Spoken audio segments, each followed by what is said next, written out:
Ryder. I am the Chief Exec of PlaceShapers.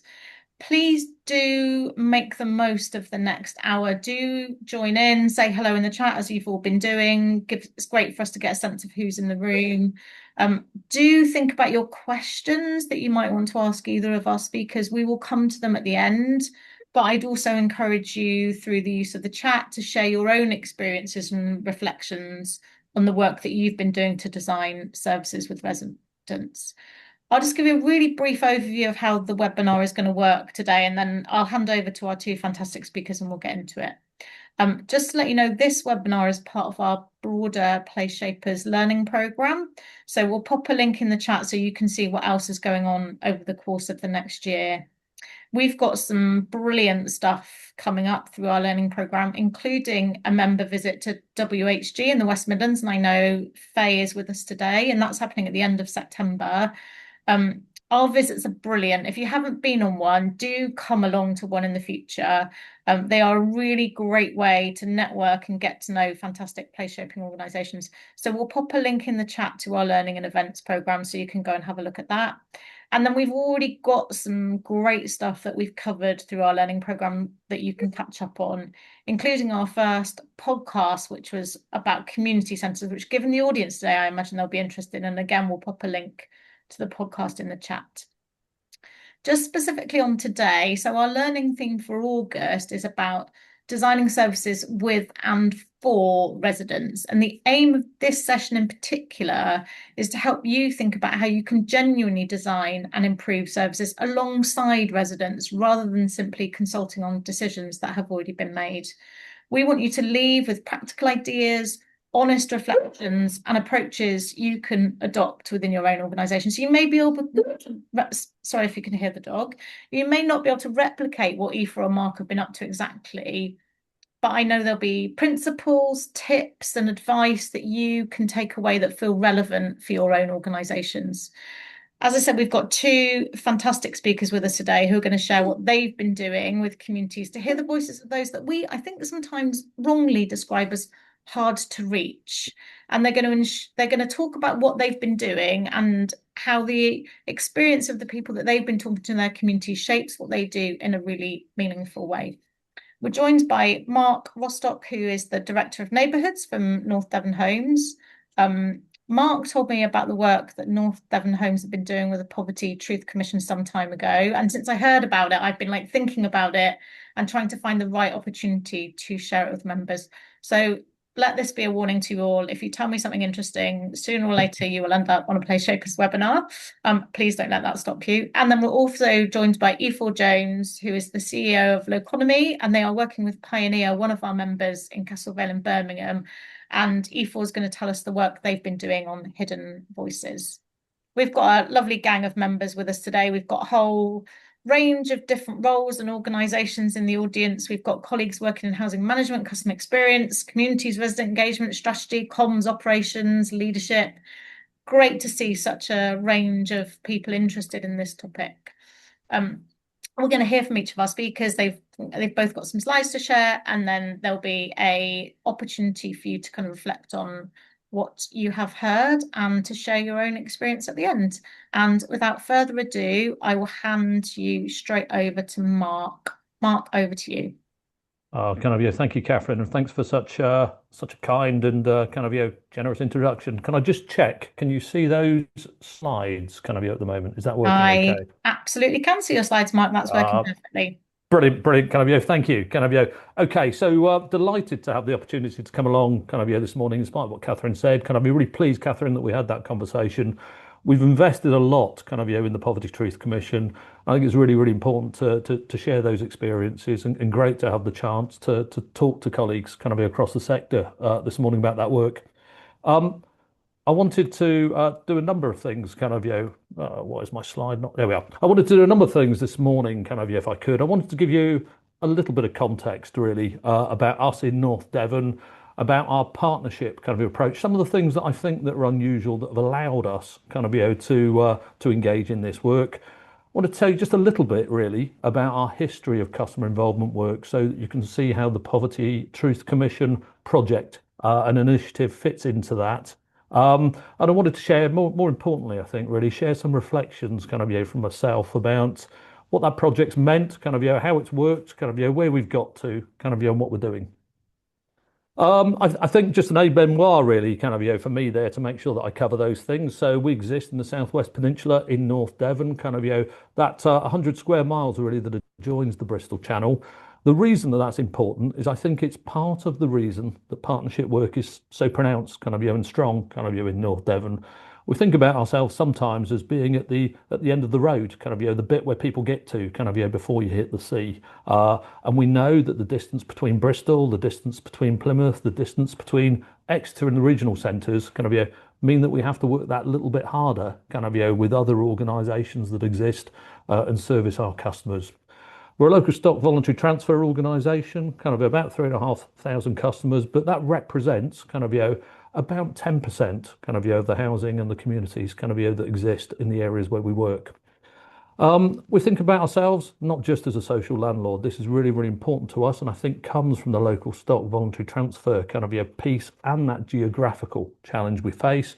But we think about ourselves as a community landlord, and we challenge ourselves all the time to really kind of, work as hard as we can to improve the area that we work in, as well as kind of, serving the aims that we have kind of, as an organisation.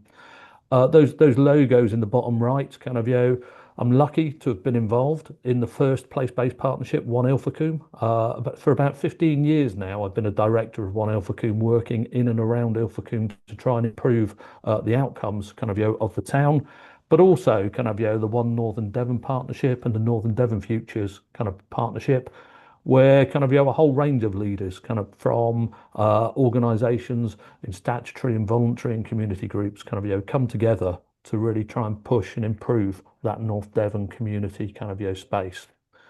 Lastly, I think in terms of context, kind of, like many of you, I'm sure, we've been making the move from customer satisfaction to customer experience.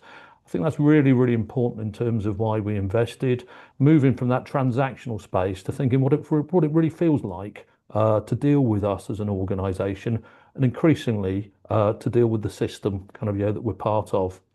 And lastly, in terms of the focus that we have, really, really kind of, pronounced in thinking about how we strengthen and make that link between our customers' front rooms and the boardrooms. So kind of, let me tell you a little bit more about what we've been doing.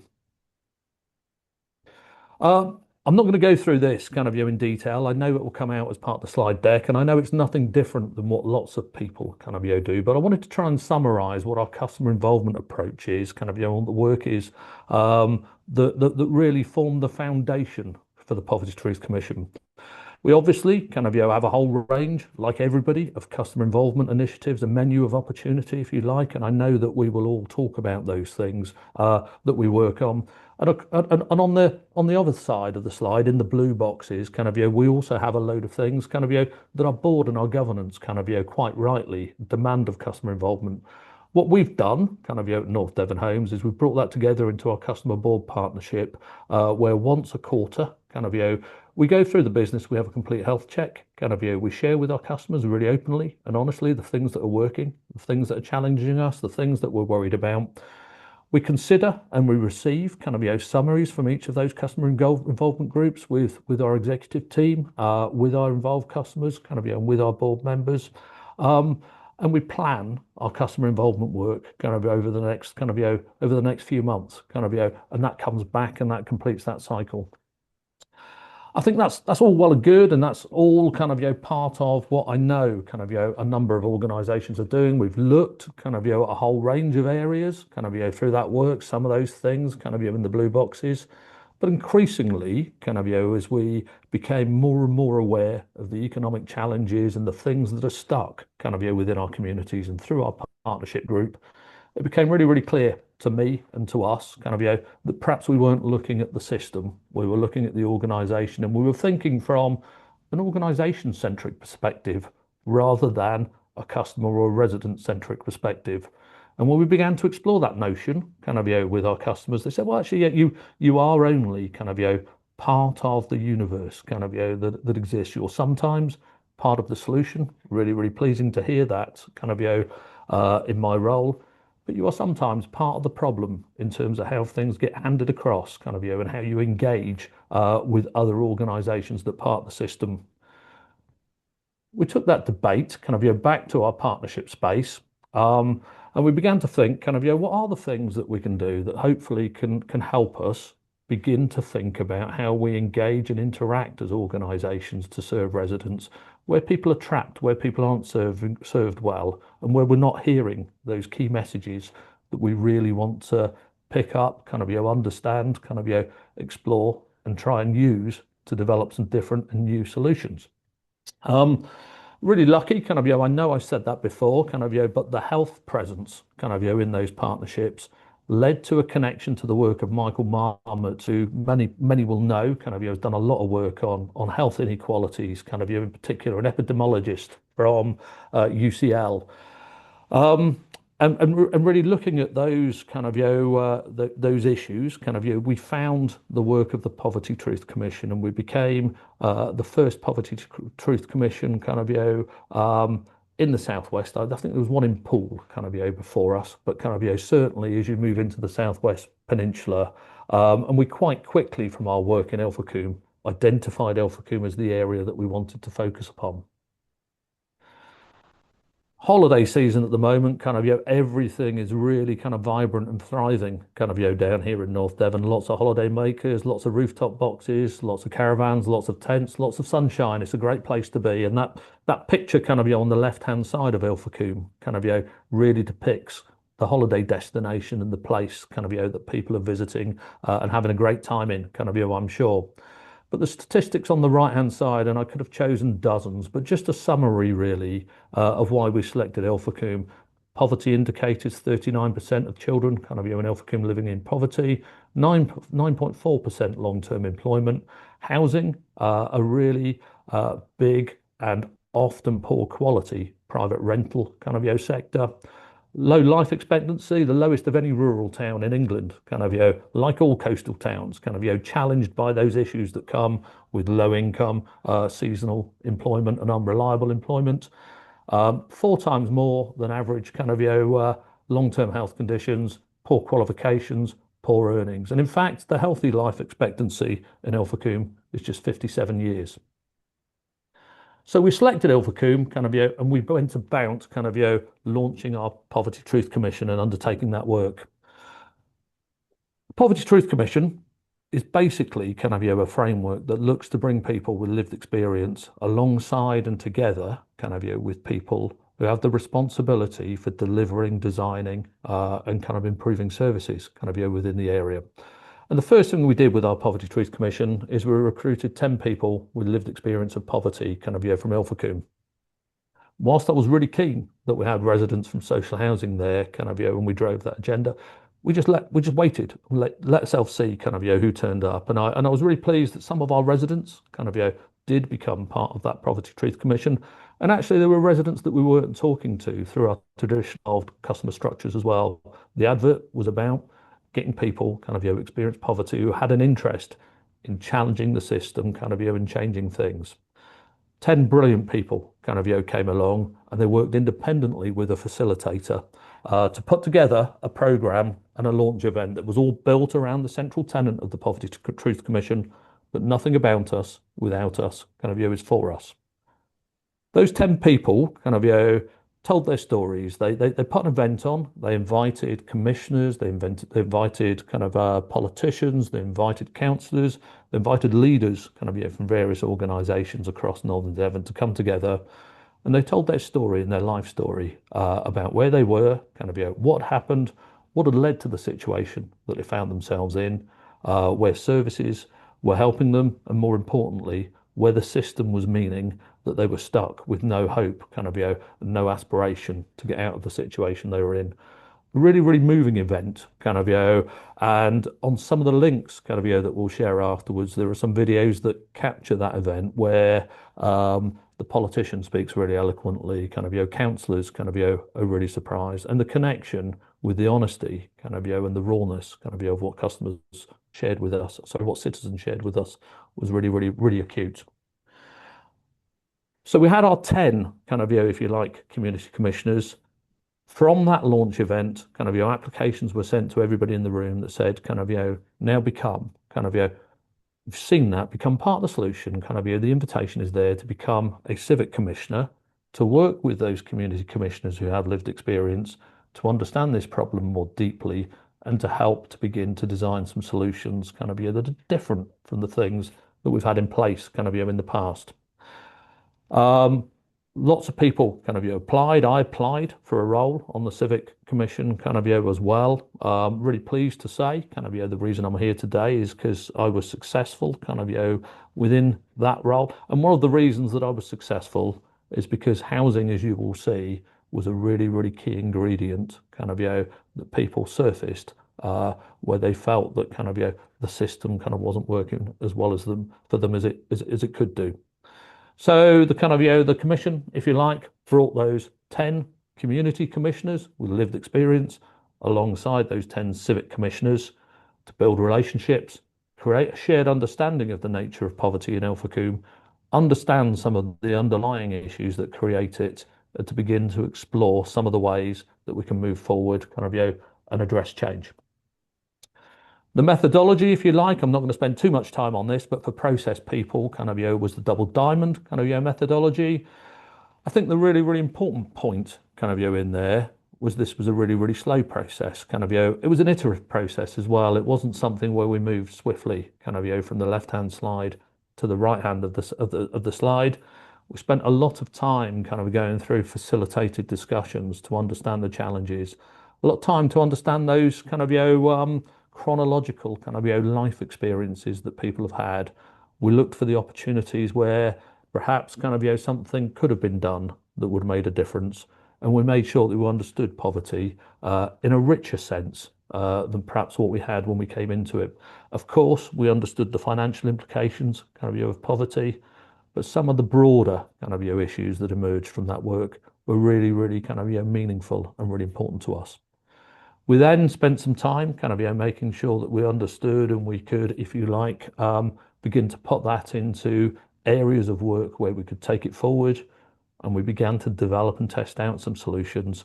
And we now kind of 2 years on really are still in the process kind of of delivering towards trying to kind of embed and get some of those outcomes placed somewhere sustainable and scaled at a way that hopefully in the future will begin to make a difference. So not a quick fix, a long fix, kind of in an intensive process. Just a few shots kind of how that looked. We met kind of in community space. We intentionally kind of didn't meet in civic offices or places, educational establishments, places where people felt uncomfortable. We met somewhere called the Lantern Centre, that is an old community facility, a converted church kind of in Ilfracombe. We had really, really skilled facilitation, kind of, and we had a University of Exeter researcher who helped on every session to feed back on the things that they were observing that really helped to inform how we shaped kind of, the next sessions. And in each of those conversations that you see there, kind of, in those photographs around the table, there is somebody who has a responsibility for leadership, kind of, in an organisation. I think in that particular exercise, we were kind of, really trying to embed, kind of understand and document kind of, what happened, kind of, what stage in somebody's life, kind of, and where were the points of focus and reflection that we could focus our efforts on with an aim and an ambition to making change for the future. The four areas kind of within the defined box really kind of that emerged are those four kind of categories or areas that are on the screen there. So of course kind of and I say of course kind of I think all of us would anticipate that housing would come up, because that's one of the reasons I'm sure why lots of us do what we do. We want people to be able to live somewhere where they can have kind of a safe kind of and comfortable home, to be with their family, kind of and deliver, kind of have great services and be able to build their life kind of from that base. The other areas kind of adult education, training and employment.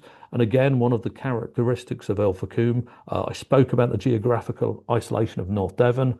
Ilfracombe, of course, is at the very end kind of of the line, if you like. Another 30 or 40 minutes, kind of sometimes more, kind of with holiday traffic from Barnstable, where many of the services have been centralised as austerity kind of has played out kind of over the past few years. and the challenges of accessing adult education, training, employment, and opportunities came through really strongly. That whole sense of early proactive kind of intervention services and the value that comes with investing kind of early. There was a package of work kind of around the information, kind of the signposting, kind of and how we set that up. And lastly, kind of and probably most humbling, kind of was an area of work around what we call in our sector kind of fairness and respect, but how we humanize the system and how we make people understand that they're being listened to and treated properly, how we look to close the gaps between service boundaries, and how we look to make sure that we're being as respectful as we can, kind of as we do the work that we can when people need our help. I haven't got time now, kind of nor had I planned to kind of share this video, but we will send the link out, kind of I think having spoken to Catherine kind of this morning after kind of this presentation. And there's a video there that where some of our community commissioners really tell you how the experience was from their perspective. I would have loved to have brought somebody along this morning. Some fantastic kind of eloquent and meaningful discussions from people that really, I hope, underline some of the points that I've tried to make, and certainly kind of some of the reason why I feel so passionate, kind of and energized about this piece of work. It's about 5 or 6 minutes long, kind of I'd encourage people to watch it, and I'm sure you'll get a different appreciation than what I'm able to give you this morning. So kind of bringing to a close really, kind of what are my reflections kind of on the work that we've undertaken and where we've got to. I've tried to pick up, and I tried to restrict myself to a top 10 kind of if you like, of things that I guess I've really thought kind of long and hard about as we've been through this process. For me, kind of I've been reminded kind of throughout this process that people are really, really amazing. And it sounds trite, kind of but by that kind of people have shared kind of things that I could never have imagined sharing. They've shown resilience. They've shown skills. They've invested in kind of telling us kind of what it means to experience poverty, and quite frankly have showed up to each and every session and put themselves out there. And it's a really, really helpful reminder to me that if you ask people kind of they're really, really willing to give. I think that reflection that I made earlier on, that we're only part of the system, I think all of us have an organisation-centric kind of view of the world. We think sometimes about the process end to end that we're responsible for. Actually talking to people kind of more broadly has made me understand that often kind of they've been to several places before they pick up the issue with us, and they may go to several places afterwards, and there are things that we can do that can make that an easier journey. Again, kind of it's probably kind of a charter of common sense. You're probably looking at this thinking, but kind of just that kind of relationships are critical. Kind of the value kind of slowing down, kind of and listening. In a world where we're constantly rushed to find quick solutions, there is real value kind of for me in the fact that this did take some time, that we didn't move forward half understanding some of the issues, but we spent some time checking out what the challenges were with each other. We definitely kind of through this process, relationships change, kind of we built trust, kind of we moved forward, we broke trust, kind of we had to rebuild it, kind of when we move forward again. So the fragility kind of the trust, I think that you build is something that I would reflect on going forward. We valued as a commission from some dedicated kind of and really, really skilled facilitation in how we did this work. And I learned something about the real skill kind of what it is to be a facilitator and to bring people and views together. And that has certainly changed how I think about and invest kind of in those skills within the organisation that I'm part of.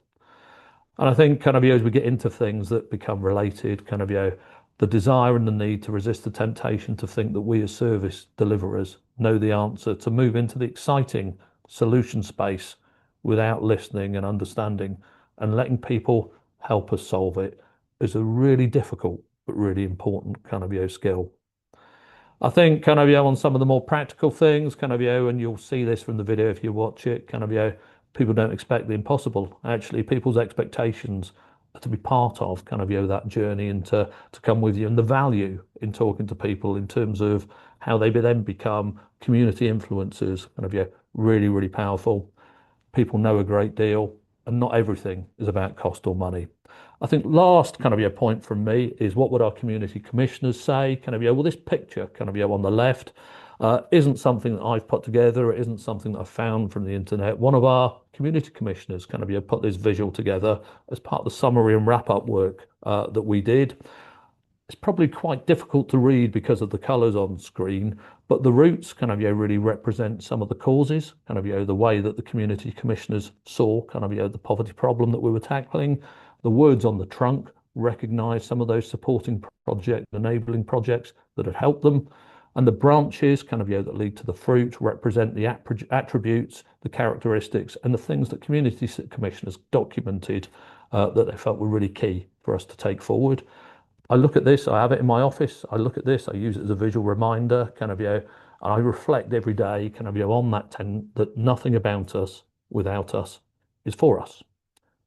Thank you, Catherine. Hopefully that gives an overview, sorry, of where we've been and where we are. Brilliant stuff. Thanks so much, Mark. And there's such a useful insight into why you got involved in the Poverty Truth Commission. And I think, Mark, we'll maybe get into this through some of the questions, and please do share your questions in the chat. I'm also really interested in whether anyone's got any experience of the Poverty Truth Commission, because it was new to me. So has anyone heard of it? Have you got involved in it? Really helpful to hear those reflections on that. I think, as I was saying, Mark, maybe we'll get into what are some of the specific things through the conversation later that you've done as a result of it. But I think when we talked about it before, Mark, you were saying it's, and you shared a little bit at the end, you've got the picture in your office, you reflect on it, it's been a privilege, but I think it's sort of fundamentally changed the way that you think, Mark, hasn't it? And the way that North Devon Homes thinks about conversations that you have with residents. Yeah, I mean, I think if you'd asked me before the project about our customer involvement work, I would have been, hopefully quite rightly, I would have been really proud about the conversations that we've had and the things that we do and the change that it influences. I think kind of this process, and I touched on it in the presentation, kind of this process was a much kind of slower exploration than what I'm used to. I'm used to moving quite quick, and there were times where that was really frustrating for me. Kind of I quite like a task finish, a product, kind of and doing. And there were times where I quite literally had to sit on my hands and I was thinking, oh God, have we not spoken about this? Have we not been through this? Kind of But then something that would emerge that made me realise that I didn't understand it. And as an example, kind of there was a discussion around some of the some of the funding that was available from the local authority, kind of to help with a particular kind of area that interfaced on something that we did. And kind of I was sat with the leader of the council saying, well, we do that, we provide that. There's this fund that you can access here that kind of solves that problem. How have we not communicated? And the gentleman kind of who was kind of working with us said, well actually kind of you do realise that to access that fund, kind of we need to get on a bus that runs twice a week, kind of from Ilfracombe to Barnstaple, to be able to convert that piece of paper that you give us into a meaningful kind of fuel voucher that we can use then to access payment to help us kind of with the hardship that we have. So for a £10 voucher, we need a £6 bus, and we have to wait to get. And it was like, the leader of the council was like, well, no, I'd never thought about it, kind of and I know it sounds really obvious, kind of from that perspective. Some of the housing work I see in terms of some of the specifics, but some of the housing work that we got involved in was about developing and influencing some disruption outside of our sector, kind of into housing in Ilfracombe. So how do we develop a private rental kind of charter with the private rental sector that learns hopefully from some of the best practice that we have as a social rental sector to serve some of the problems that we can't serve ourselves. We work with the local authority to support a project that accessed some external capital funding that is allowing us to convert some bed sits into some lower density kind of co-designed kind of housing, and all the way through it kind of I think your point about the differences, recognizing the hidden talent and skills kind of that are in our customer base, that if you ask the right questions at the right pace in the right environment, I'm just amazed at the solutions that come through that people bring. Brilliant stuff. Thanks, Mark. You've touched on some of the outcomes, and we've got questions in that about the kind of how you like other outcomes, how you measure them. We'll maybe come back to some of those at the end because there's clearly a lot of interest in that. In the meantime, let's hand over to Ifor, who has very kindly joined us from France. Ifor, tell us about the work that you've been doing on kind of hidden voices and the why and the how of all of that. Yeah, okay. So I think my slides are going to be loaded very quickly. Here we go. And I'm not moving them along. So yeah, this project's called Hidden Voices to Be Heard. If we move to the next slide very quickly, so just very quickly to say who I'm Ifor Jones. I'm founder of Loconomy and the CEO. I've worked in housing all my life, but also in community services and community regeneration. My journey I now work in Birmingham, have been there for 20 years. I started off dealing with the impacts of Longbridge and the closure of the car factory there, which touches on some of the themes that Marc was referencing, and then led their approach to neighbourhood management and localisation, and then retired, and then went to work for the Pioneer Group, who are members of PlaceShapers, and had a great time putting into practice what I'd been preaching in different settings over a long career, starting off really at a kind of grassroots community level, but actually then ended up doing more and more for that great organization. And I was there for 7 years. I retired again at the end of that, but I had a great team working for me. So decided to found Loconomy and to take on some of the work that we'd been doing in East Birmingham, an area that the Pioneer Group wanted not to concentrate on. So we set that up and carried on and created our mission and our theory of change. Generally, we work in the employment space, work in schools with needs, but we also work actively in housing and have been working for the last 5 years, for instance, in Druids Heath, supporting residents in the regeneration there. So that's a little bit about me and my background. Moving on to the next slide. So what is Hidden Voices to Be Heard is a bit of a mouthful of a title. So it's one of the 20 projects supported by the Social Housing Innovation Funding Programme. Essentially, this is one tool amongst many that can reach voices who aren't heard at the moment. You used the phrase hard to reach earlier, which obviously we discourage now, but that is sad truth. And we're not saying that this tool will be the kind of universal panacea at all, but it will be a useful tool that in the toolbox that social landlords can use alongside their tenants. So it's a digital app, it's a web-based app, and it's a 12-month program. So here's the bit that's relevant to the theme of today is the co-design process. So we didn't start off procuring a developer and making the build. We've worked intensively over a 3-month period with more than 50 tenants now across Birmingham, in Castle Vale, and also in an adjoining neighbourhood in Bromford, in Druids Heath, but also with a representative sample from across the city with tenants representing 5 landlords. And we took the approach of exploring barriers to engagement and opportunities for engagement. And then we'd onboarded our developer, who are a co-op at that period, and did some practical hands-on Blue Peter style designing of an app using origami and other techniques, which helped shape a brief for the app.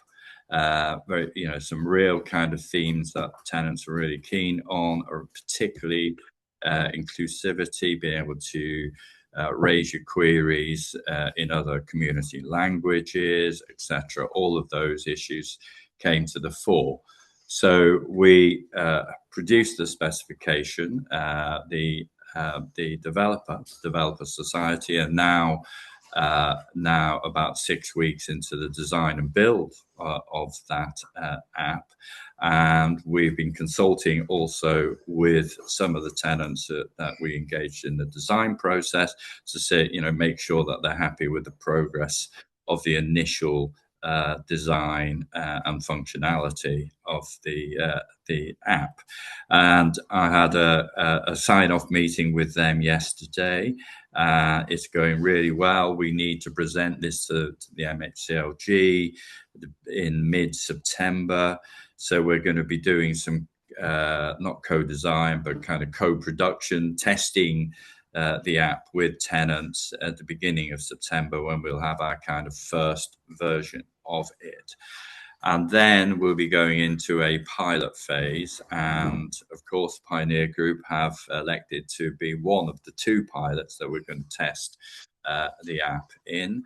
And as part of that, we'll be working with tenants. We'll have some of the cohort who have been involved will act as community champions and continue to steer the development of the testing program over a 5-month period, with an eye on actually making a difference with this one tool.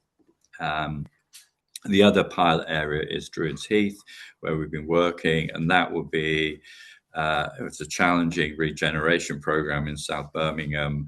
But that'll be working through the resident steering group, and it will have different flavors because it's more about housing regeneration than housing services per se. So moving to the next slide. So, and then ignoring that because I've covered that off, just moving to the next slide after that. So it's been built by the Developers Society for us, with tenants, and also with the input of the City Council Housing Department and the Pioneer Group particularly. So the idea is enabling residents to simply share their experiences, to make engagement more accessible, and to create meaningful dialogue and a scrutiny function that works with other existing channels of engagement that both the test landlords have in play. And we're very clear on that this isn't a standalone thing that works with what's already in the field. Moving into the next slide. So at its heart, it's got, thinking of it as a TV, it has 4 channels. So there's this open dialogue box, so people can submit a text, a voice message, a photo, a little video clip on anything they feel that's bugging them or they want to say or get off their chest, to capture that kind of lived experience. But also they can comment on stuff that's already been published. And then the second channel is a weekly pulse survey, which we've designed the first cut of that for Castle Vale, for the Pioneer Group. And then to supplement, and those will be pretty much standard and remain the same. We may change 1 or 2 questions every week. And both channel 1 and 2, using the AI function that's built in, will create engagement themes. We'll check that out by working closely with both the landlords and with the tenant champions there, so that there's a deliberative process going alongside that to look at how things are actioned, moderated, because that's really important, and then taking forward in a kind of tasking approach.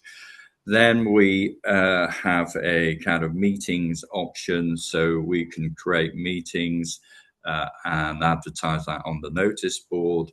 And those meetings can relate to the emerging themes from the dialogue and the pulse surveys, and also the deep dive surveys that we'll undertake every 2 or 3 months to explore issues in a bit more depth. Or also meetings that the landlord will want to run themselves, whether would they want to use the platform to broadcast a scrutiny committee, etc. So it can link in with what's going on already, but with a view of reaching people who don't normally go into those traditional engagement routes. Moving to the next slide. So chat just a little bit more detail on this. So as I said, start a new conversation, comment on published themes, do everything I said. They will participate anonymously. That's very important. And we'll capture some basic demographic data, which we'll analyze, which will enable us to track, because the funder are very keen to make sure that we are reaching people, new people, new tenants, etc., and in an inclusive way. So we've arranged with both landlords a kind of moderation process on a weekly basis, and we'll be supporting them because we know that they will be busy. They'll have business as usual.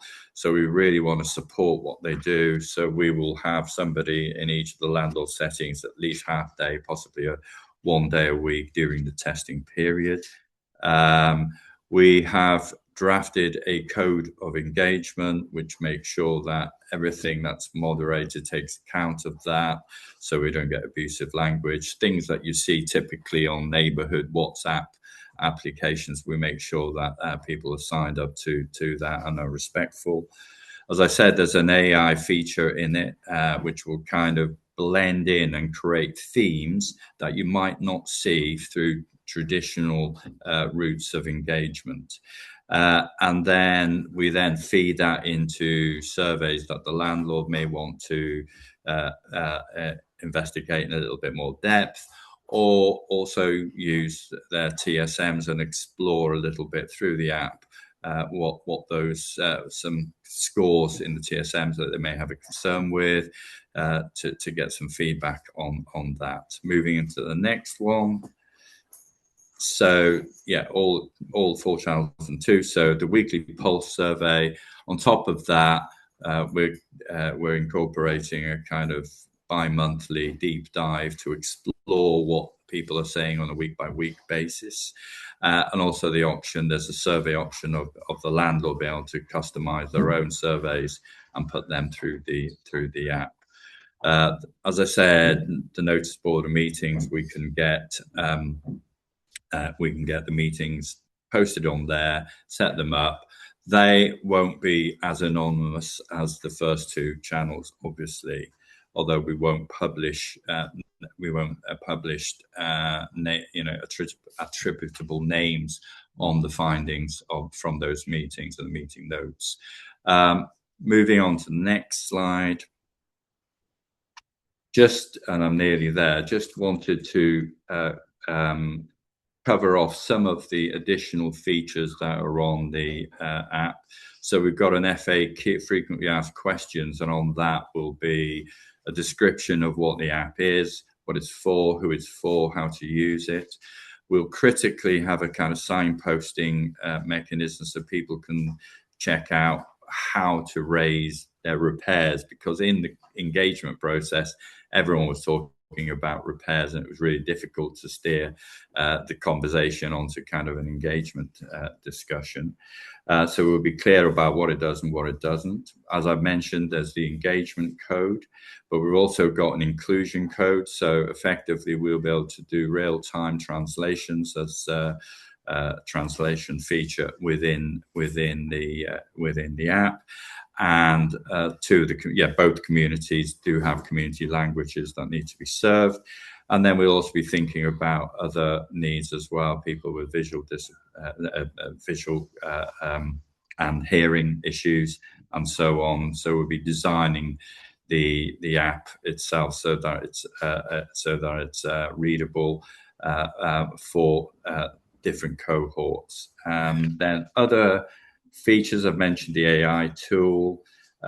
We'll use our own AI to analyze meeting data in the 3rd and 4th channel.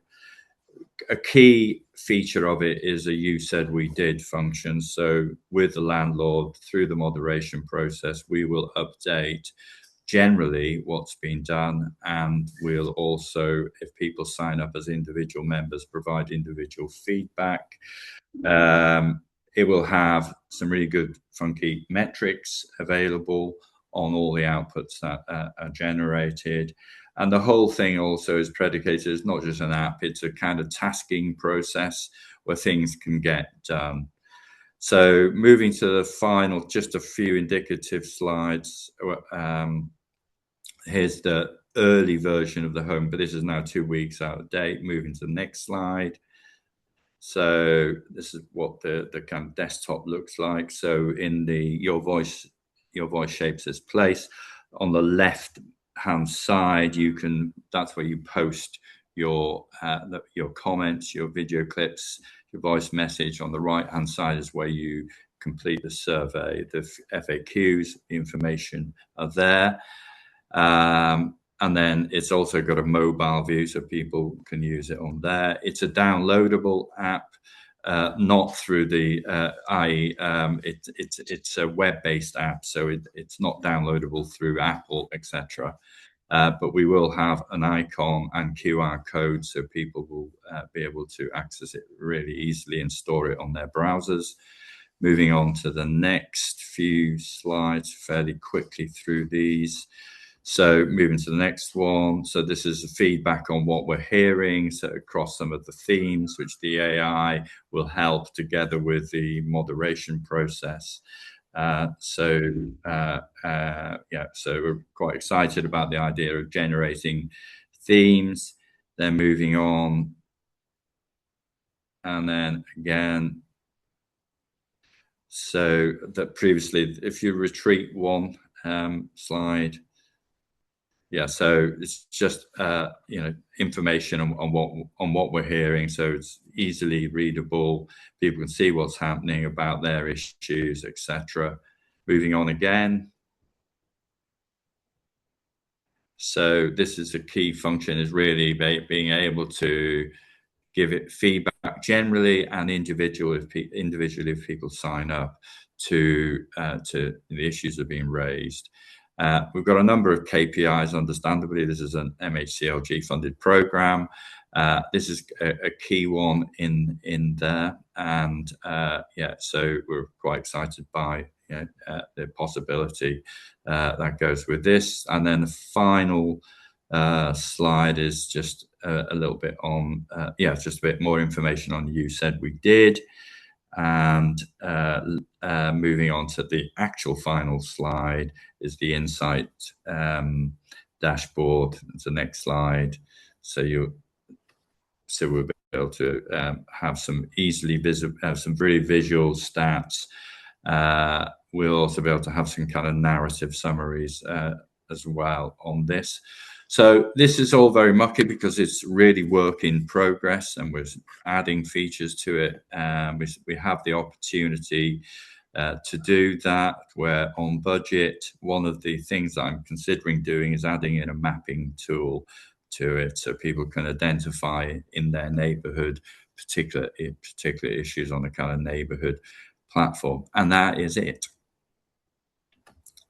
Great stuff. Thanks so much, Ifor. Really appreciate you talking through the work that you've been up to and sharing some of the kind of first insights from the app. We've got loads of questions coming in. I'm going to try and sort of summarize them, and Marc and Ifor ask you to respond quite quickly if you can, just so as we can get through as many of them as possible. And thank you so much to everybody for engaging and for your questions in the chat. And Marc, you've already sparked, I think, a gang in Warsaw who are going to get together and ask some questions about the Poverty Truth Commission in their area, which is absolutely brilliant to hear. Marc, can you just say a little bit more about outcomes, measurement, and then this question about language around poverty, which Faye from WHD has really helpfully also kind of provided some feedback on in the chat. Can you just say a little bit more about all of that? Like, what have you changed? How have you measured it, if at all? And what do you think about the word poverty? Okay, kind of, so of course, kind of, Catherine, and thanks for the questions and thanks for the interest. Kind of, great to hear about Walsall. Kind of, if I can help at all, kind of, just reach out. Kind of, I think, kind of, in terms of outcomes, poverty obviously kind of isn't a short-term thing. There isn't a short-term fix. Kind of, and you have to kind of recognise and be invested. Kind of, in the long term. We do some process things to try and influence some outcomes that are much more entrenched. Kind of, if it wasn't entrenched, it wouldn't be there. Kind of, as a problem. In terms of the short-term things that we're doing as an organisation, so definitely we are delivering some of our services. Kind of, differently. We are having more Ilfracombe based kind of presence. We have converted a commercial unit that we had into a one-stop shop to help people access kind of and overcome some of those transportation challenges. And we are talking more through focus groups about experience to try and quantify how the experience is changing. Remember that customer experience versus customer satisfaction drive that we're on, rather than some of the numbers around some of the metrics kind of about how kind of satisfied you are kind of with those things. So we're really trying to get behind that to understand how it feels. But really, I guess outcome wise, we're looking to spend more time kind of in some of those communities, doing some of those things kind of closer to the need. In terms of the longer term things kind of that we're working on that hopefully will influence those broader outcomes, we're embedding the work within those partnerships. So One Ilfracombe, as I mentioned, is taking ownership of the legacy of this project so that we keep it going. There are groups with targets, with community commissioners still attached against each of those themes that are holding us to account, quite rightly, for how we look to drive and influence kind of difference. And we are thinking with local authority and partners differently about some of those housing challenges and disruption projects kind of that can help with that in those place-based localities. Just moving on, because you asked me to be brief, kind of happy to come back on anything. But into the language of poverty, I think it's a really, really interesting and a really, really sensitive point. So driven, isn't it, kind of from that position that none of us want to be making anybody feel uncomfortable or introducing any stigma or projecting kind of any stigma onto anyone. I think the thing that was slightly different about this project is people were recruited into the Poverty Truth Commission space. So poverty was always one of those three words that was on the tin to begin with, kind of if you like. So people stepped into that environment quite happily knowing that that was the space kind of where we were looking to work together. The Poverty Truth Commission, I hopefully kind of mentioned earlier, is part of a national movement and part of a national thing. So to a certain extent, kind of that language is defined. But I agree with, I think there's two things that I wanted to say kind of in addition. One is I think where Faye made the point in the chat that actually sometimes with this difficult stuff, it's about picking it up and facing into it and still doing that respectfully, sorry, but saying this is kind of the issue that we're talking about. I think we did that. I think it's right. I think it is difficult to call some of these things by different names. I never felt that community commissioners didn't feel respected. In fact, I felt all the way throughout the project that they were appreciative of the focus that we were placing on something that's having quite an entrenched and sustained impact upon their life. So I never felt that challenge. I never felt uncomfortable. I think in part because we set it up that way and we said this is what it's about. But I think you have to face into some of these things. That double diamond model, as a last point that we spent, that I spoke about, we spent an awful lot of time moving from perhaps a traditional definition of poverty being about not having enough money to understanding some of the broader impacts of poverty as well. So the other things that really mattered. And again, I say, watch the video. And I think if you watch the video, you'll see that people feel really comfortable having really, really honest conversations about what's a really difficult issue.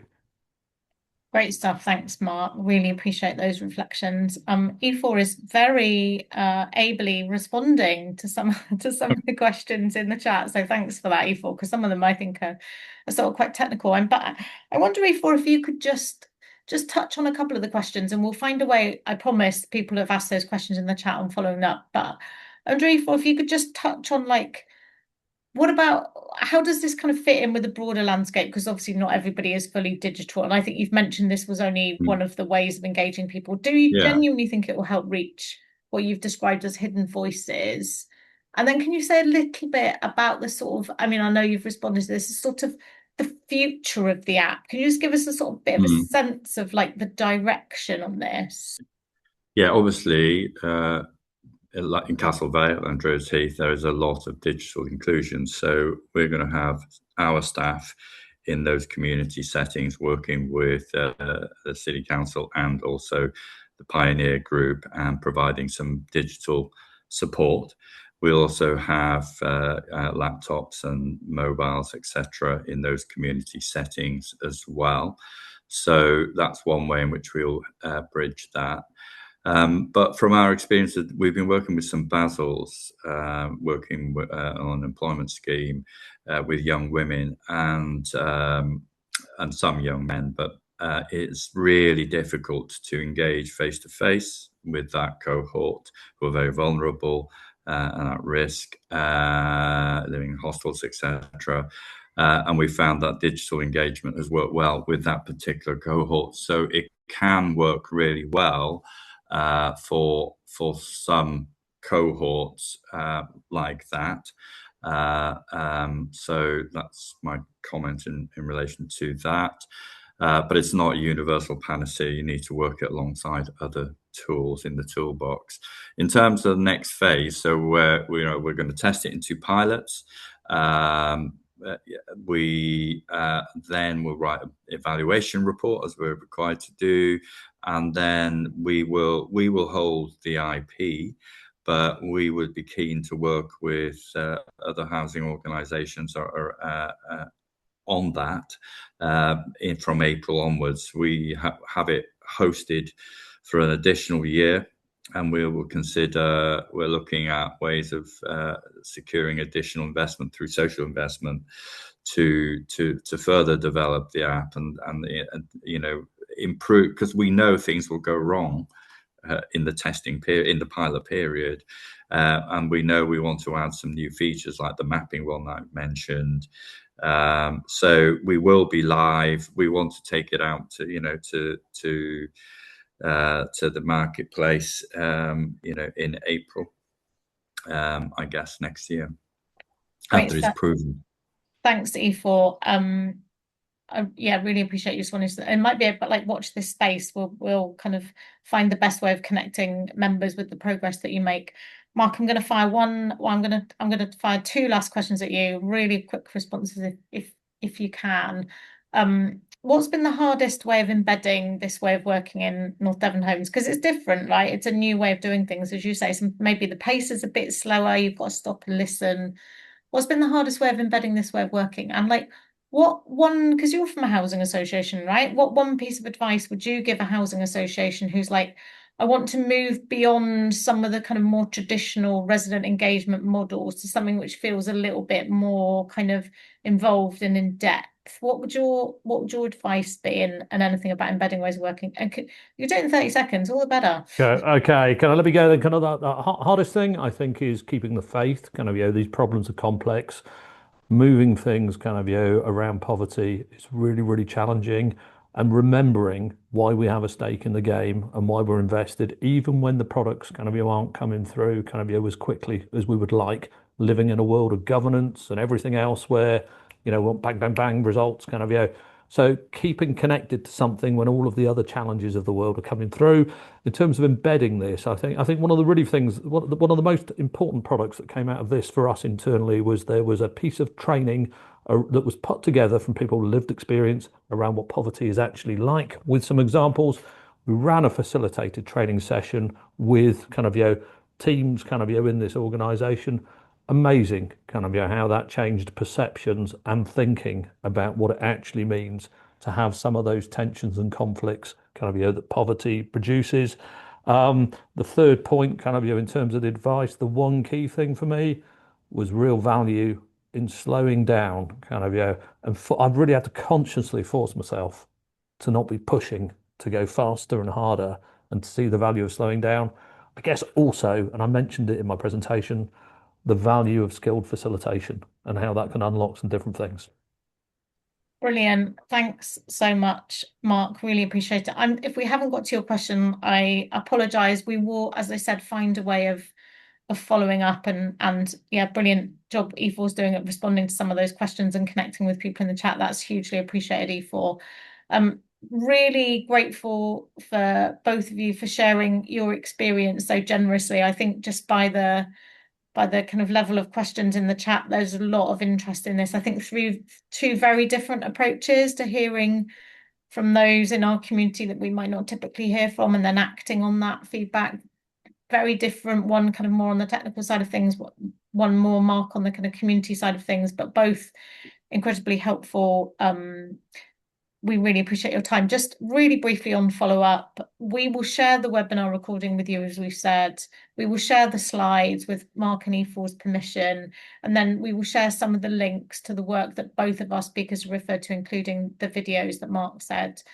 We will also, when we wrap up with you, give you some information about our future events that we've got coming up that you might be interested in, and then we will share some of the previous kind of learning that we've got from similar types of work like this, including the webinar we've done on community centres.